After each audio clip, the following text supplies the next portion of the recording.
So at this point I've had the Troopy for about 4 or 5 weeks, and I've got some observations.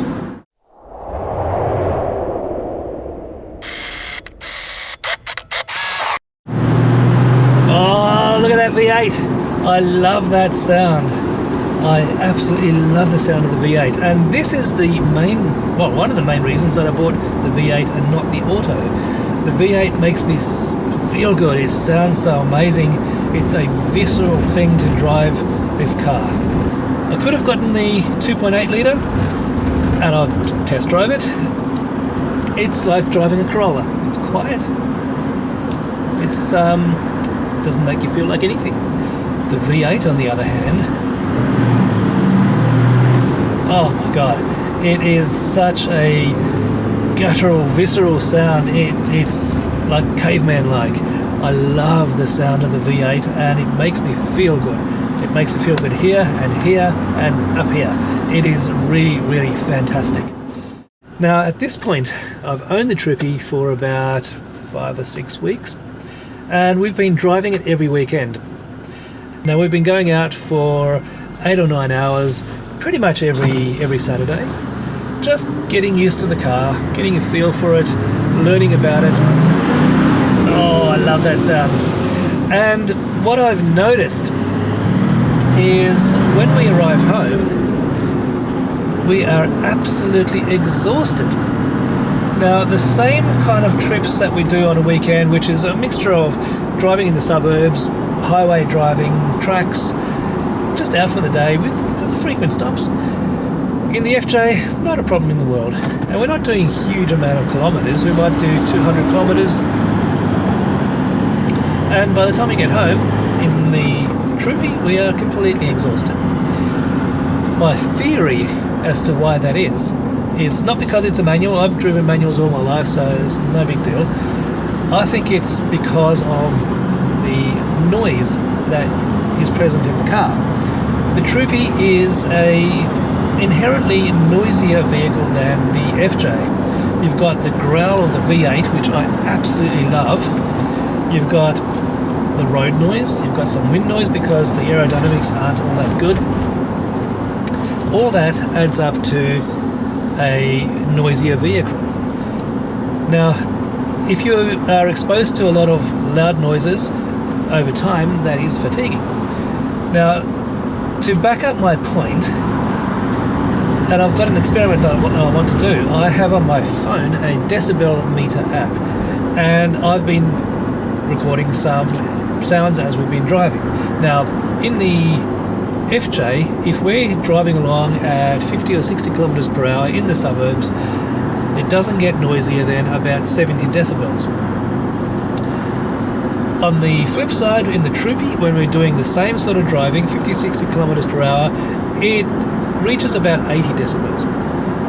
Now, the reason for that is you've got this massive big V8, which makes a glorious sound, but as I'm driving in the suburbs, I'm constantly accelerating or slowing down, using the gears to slow down. So there's a lot of extra noise. The Troopy is, like I said, about 80 dB in the suburbs. On the freeway, the Troopy is about 85 decibels. Now, as I'm cruising at 110 or 100 in 5th gear in the Troopy, it's just rolling along perfectly fine, but you've got a lot more road noise, you've got a lot more wind noise. The FJ doing 110 on the freeway doesn't go above 80.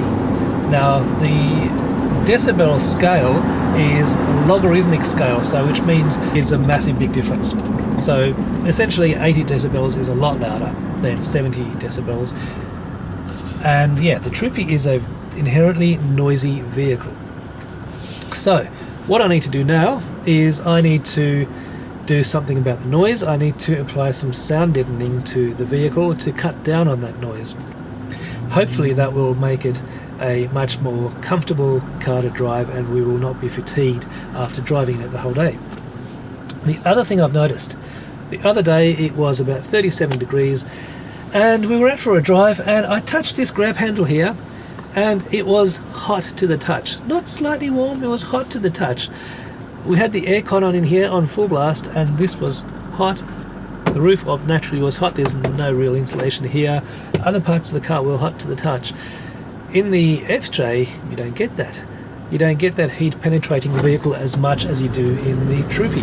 So the Troopy has little to no insulation in comparison to the FJ. So the other thing we need to do is to put some insulation in the Troopy and try and stop that heat coming in, or if you're camping in the cold, we're going to be living in the vehicle, we naturally want to insulate the cold from inside as well.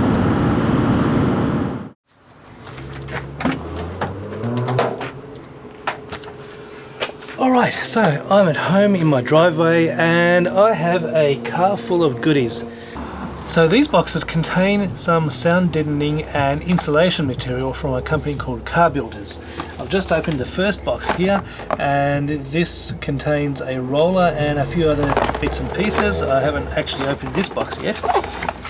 Ooh, here we go. So it comes with a nice little kit to apply the sound deadening. Comes with a sticker, fantastic. Now, I've chosen the premium kit number 2, and specifically I've customized it so that it contains a pre-cut section for the floor. It's got a whole lot of other sections that sound deadening material that you cut to size, peel off the back and stick onto the walls. You need to remove the seats, and it goes all over the footwell, the floor pan, the quarter panels, everywhere. So I'm going to read through the instructions and open up all these boxes and then work out where I'm going to start. Now I can either start at the rear and work my way forward, or I can start at the front and work my way back. Now I think it might be easier to do the rear first because that is mostly empty. So if I do it all the way up until the 2 seats, and then once I've done that, then I can remove the 2 seats and pull up the vinyl that's underneath, or the carpet in my case, that's underneath the 2 seats, pull it all up and then start working on that.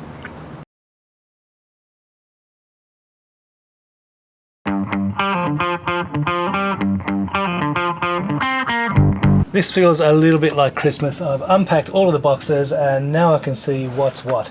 So I have 4 boxes of mass noise liner, I have 4 boxes of sound deadener, and these things are very heavy. They contain these sound deadening sheets. You peel the back off it, you cut it to shape with a pair of scissors, you peel the back off it and you stick it onto wherever it needs to go.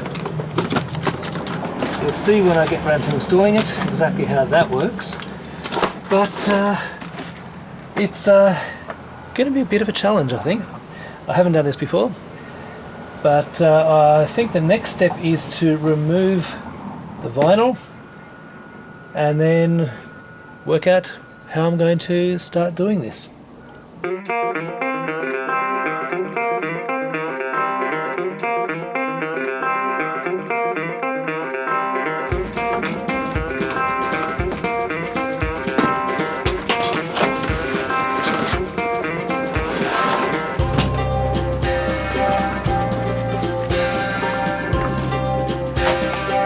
Well, that was fairly easy. Now, you can see why the Troopy is so noisy. There's no insulation anywhere. It's like sitting inside a guitar. It's just a big, empty, resonating chamber. If I go further in,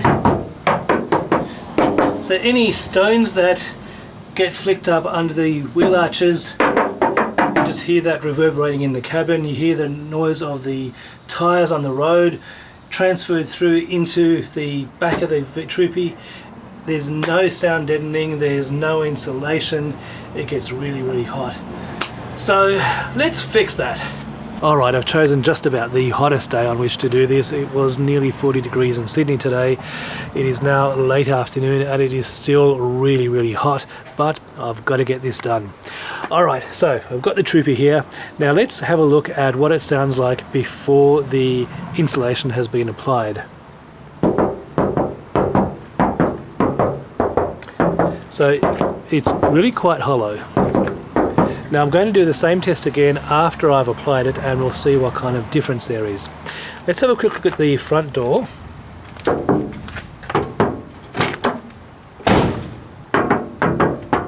So once again, very hollow.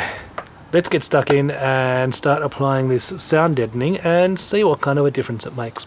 To make installation easier, I'm going to remove the air vent, these metal brackets and the seat belt, and that way I've got nice easy access to the wall.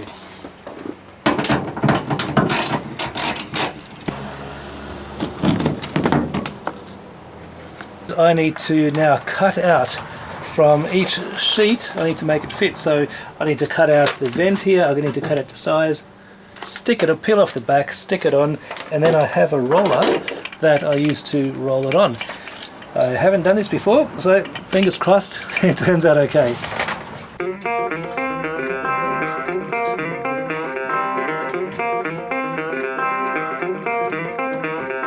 On the back it has a nice little grid, so that's easy to make sure that you're cutting straight. I can tell that they've put a lot of thought into this product, which is really nice to see. So hopefully I've cut that straight, it looks okay.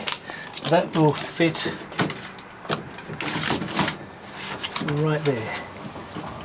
That looks okay. Now to apply this, they say to peel off a little bit of the backing first, stick it on, and then as you peel away the rest of the backing you then let it fall into place and then you'll do the roller. So, how am I going to go with this? Got to start somewhere. The first one is always going to be the worst, right? Okay, so peel it back a little bit.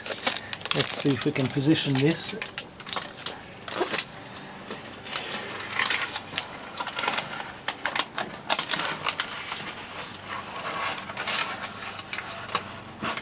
Okay, I'll go up as high as I can.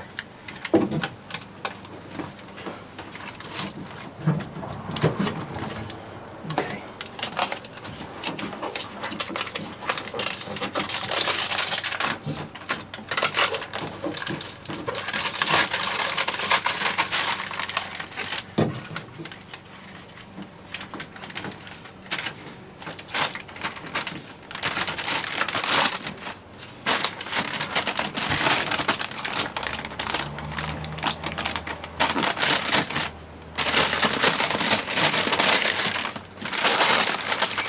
Get a roller.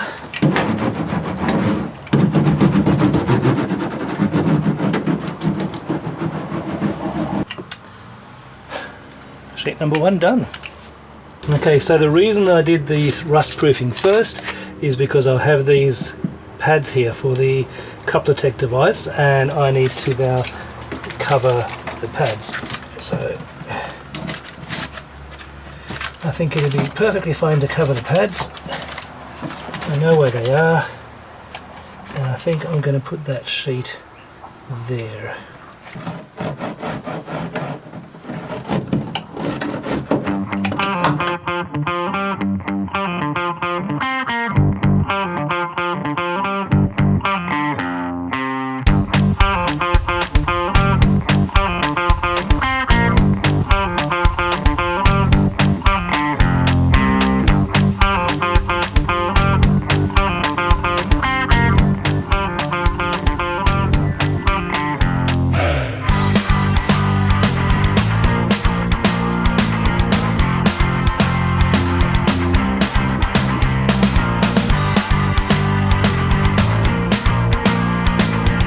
Alright, so I'm halfway done and already there's a big difference. That is more solid and there's no sound deadening from here down, so listen to the difference.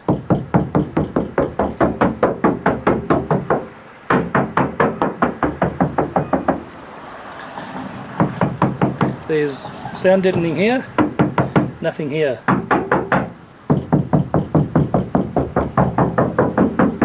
So I need to put sound deadening in here. It makes a big difference. Well, good morning folks. So, today is a new day. Let me just put my coffee down.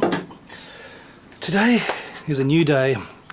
I finished late last night. This is what I've done. I've got both sides done. I have the left wheel arch done. Today I'm going to do the right wheel arch.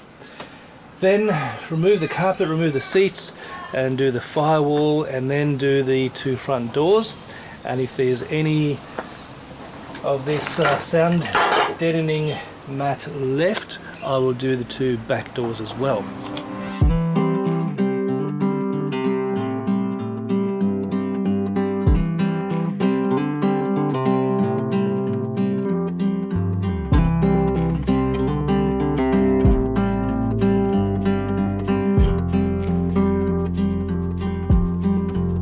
Okay, next step is to remove the two front seats.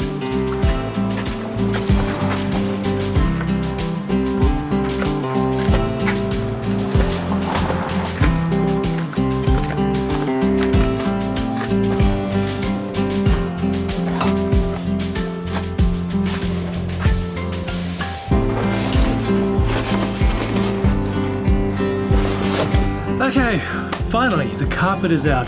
That was actually harder than I was expecting. You have to take apart a whole bunch of stuff around at the front. There's the little plastic buckets, there's a airbag sensor that has a casing over it, you need to take that off. There's a bunch of things that it's a little bit fiddly, but I got it off.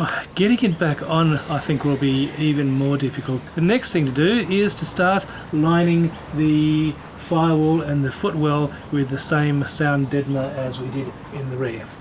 Well, according to the good people at Car Builders, I'm allowed 16 sheets for the footwell and this section up to about here.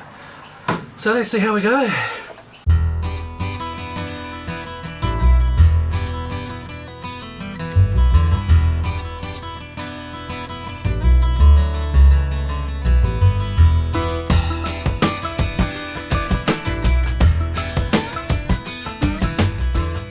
Alright, we are done with the firewall and the footwell.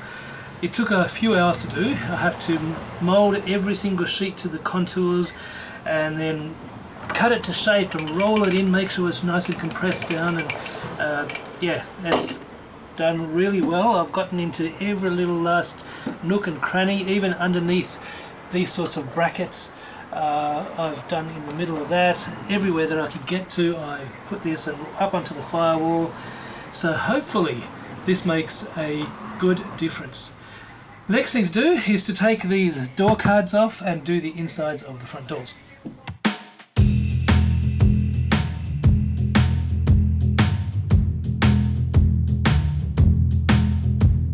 Whew. And not a broken clip. That's always good news.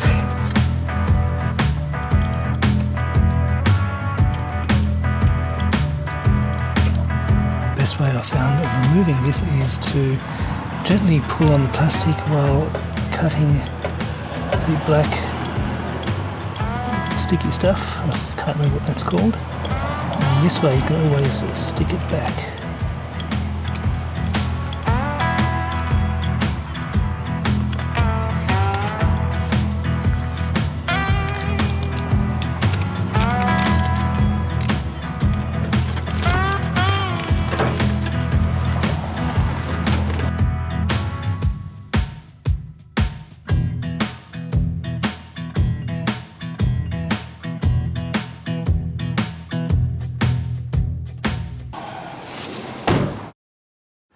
So far I've been using this product here, which is the Stage 1 sound deadener.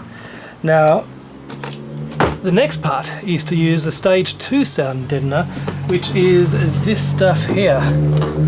So this is what the box looks like, and this is called a mass noise liner, and this is some additional insulation for noisy areas. This is what's in the box.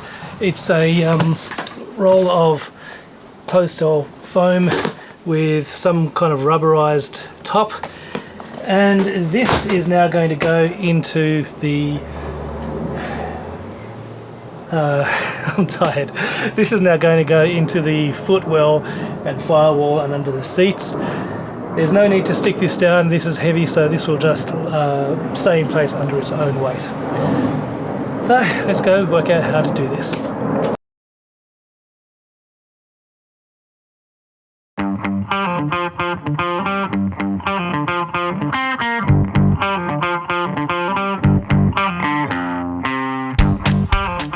Alright, so I've made some progress. This is the mass noise liner. It's been a long day and it's very hot. It's about 40 degrees right now. Anyway, I'm just about to fit the last one of these mass liner mats, and then there's one more thing to do, and then we're done with the noise deadening and thermal insulation. Okay, the last step is to apply some insulation to the sides. Now, I have this insulation material. Once again, this is from Car Builders. The instructions are really lacking, because all it says is A, B, C, D, E, F with a slightly different shape. I think I can work out what these parts are, but they don't label any of these. It wouldn't take that much extra effort if they go to so much effort to print these fancy labels on them, these backing things. It would be so much easier to just label it so you know which piece goes where. But anyway, I'm going to work that out and make a start.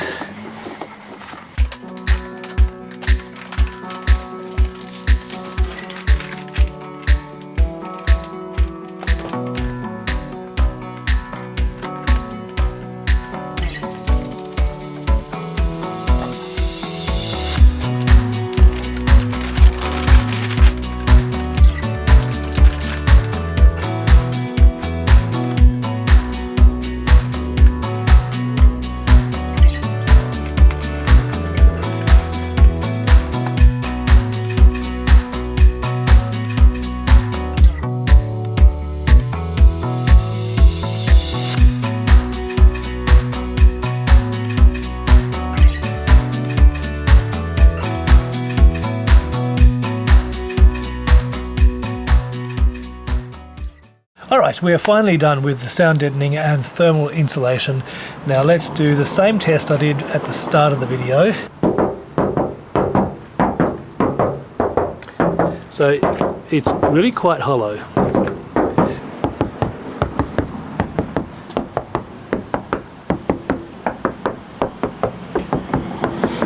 Feels really solid.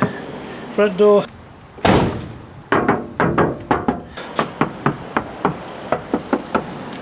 Try the front door test. That is perfect, it's solid. So now the last thing left is to take it for a road test. So we're idling at the moment and it's 58 decibels. Now when I'm talking, it jumps up to about 65, 66 decibels, and that's normal conversation volume, which isn't too bad. Now, I'm just going to drive as I normally would, and currently it's 75 decibels on the phone, and I think that this sounds like we can have a pretty normal conversation without having to shout above the background noise and the road noise. Alright, I'm driving along here at 70 kilometers per hour. And frankly, I am shocked at how good this insulation actually is. It is bloody amazing.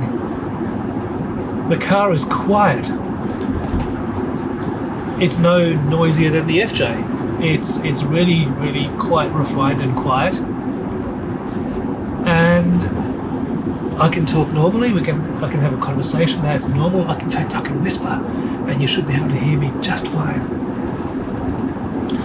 And one thing I've noticed is when I go to accelerate, I can still hear the V8, and the V8 still sounds awesome, but the V8 actually sounds better because I now don't have all that low-end rumble and the road noise that was masking some of that V8 sound. And so now I can hear the V8 in beautiful high definition. It is fantastic. So I'm really happy that I haven't lost any of the V8 growl. That's still there. But the car behaves itself nicely when you're driving in traffic. Now, if I really accelerate, yeah, the phone goes up to 80 decibels. But if I just drive normally, then it's sitting around 70 to maximum 75 decibels. And that is a really nice place to be at, because that means that it's really comfortable. The sound deadening does what it says on the box. It gets rid of all that road noise, the low end rumble, that's all gone. It's fantastic.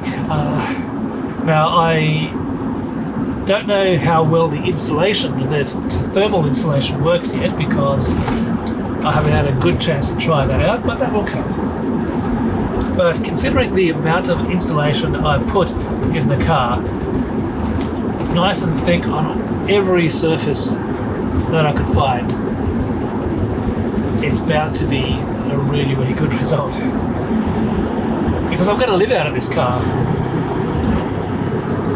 Okay, so now we're doing 85. And my phone is showing 77 decibels. Alright, just about to enter the freeway. Let's go, V8. Okay, so that was right down to the floor, and the phone didn't get above 82 decibels. I'm really quite surprised at how good the sound deadening is. It really makes a massive difference. Now, before, when I was driving on the freeway at 90, the decibel meter on my phone was registering on average 85 decibels. Now it's registering on average 75 decibels. Now, remember what I said at the start of the video, the decibel scale is logarithmic, so the apparent loudness difference between 75 and 85 decibels, 85 decibels is twice as loud as 75 decibels. So for the car to be half as quiet, it is an amazing result. So I'm really, really happy that I did the sound deadening. I'm really glad that it has had such a good outcome. Now, I know that this question will occur to many of you, how much did it all weigh? Now, I have measured the sound deadening sheets. One sheet was 600 grams. Now, I had 4 packs of 12, so that's 48 sheets, but I still have about 10 remaining. So 38 sheets times 600 grams, you can work out how much that is. And the sound deadening foam that I've got laid on top of the floor, that I didn't actually weigh that, but I think it was roughly around 20 kilos. So all up, I would guess that I've added about 50 kilos of weight to the car, but I did take out the rear seat. Now the rear seat, I would say, is roughly 50 kilos, perhaps a bit more. It is a really heavy seat. So I don't want the rear seat, I'm not going to use it.